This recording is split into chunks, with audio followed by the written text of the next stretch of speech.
Non paesino della Sicilia c'era un cristiano che si chiamava Giovanni, per tutto Uzzovanni, e Uzzovanni era ricco, aveva 100.000 monete d'oro. Nel frattempo aveva fatto 80 anni, allora Uzzovanni si fece un anno e disse senza che morire a anni posso arrivare a 90 anni tranquillo e chi mi ama. E allora prima di reminne, io con questi piccoli mi c'è a fare i bagni. E a così fece, se spetti ora 10.000 monete per ogni anno e a cominciare a fare feste e festine con parenti, amici, con tutto il paese. Non ci mancava niente a nudo, Giovanni spaidava picciole.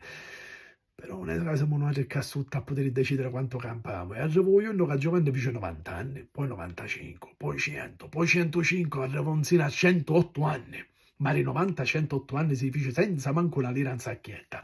Si riduceva a domandare in mezza strada e a dormire non ne poteva. E tutti i parenti, gli amici, i gente del paese che prima avevano fatto feste e festine con il suo mani, a abbandonare non ci parlavano più, anzi, quando ci passavano lato ci facevano pure ingiuria. Ci dicevano tagliato il suo mani che arrivò senza mutanne, avevo con fuori o figlio ci sa tutti i banne.